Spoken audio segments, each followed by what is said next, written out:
Hello, boys and girls. Everyone knows the story of the three little pigs, or at least they think they do, but I'll tell you a little secret. No one knows the real version because they've never heard it from my side. Stay tuned for the real story of the three little pigs.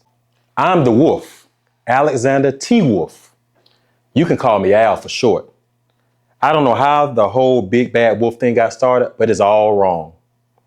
Maybe it's because of our diet. I can't help that I like shrimp, little pigs, cows, and chickens. That's just who we are. If a cheeseburger was on the plate, I'd eat that too. But you folks probably don't want to hear any of that. You want to hear the true story of the big bad wolf. But like I was saying, the whole big bad wolf thing is all wrong. The real story is about a sneeze and a cup of sugar.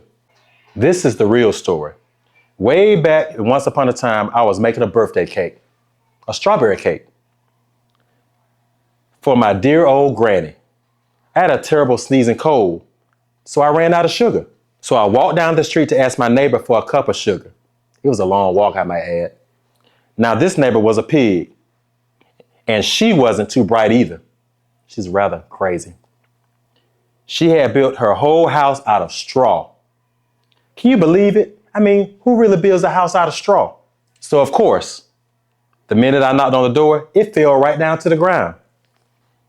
I didn't walk up to someone's house and blow. So, of course, the minute I began to knock on the door and say, little pig, are you in? What is it, Wolf? Hey, little pig, I came over to borrow some sugar.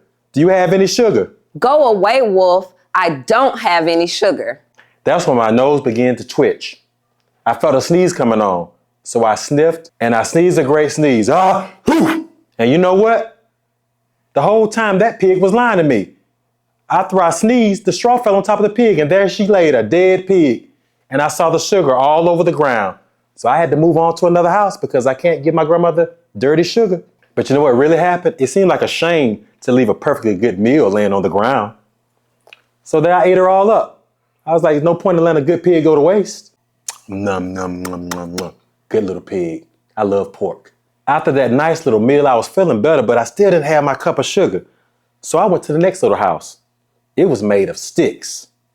He was a little bit smarter, but not by much. After all, his house was made of sticks. Who does that? I rang the bell. Nobody answered.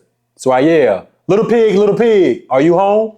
Go away, Wolf. You can't come in.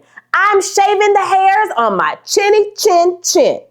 I was just about to grab the doorknob when I felt another sneeze coming on. I huffed and I sniffed and and guess what? The sticks came tumbling down. And just like that, another little pig was laying on the ground under some sticks. So I said, it's about snack time. I can't let this little pig go to waste. So I ate that pig too. Yum, yum, yum, yum, yum, yum. I like bacon too. After that second meal, I still didn't have my cup of sugar. Once again, the sugar was laying on the ground and I can't make my granny's cake with sugar that's dirty. So I just decided to go to the third and final pig's house. I knocked on the door and there was no answer. So once again, I yelled, little pig, are you home? Get out of here, Wolf. Don't bother me again. Talk about impolite.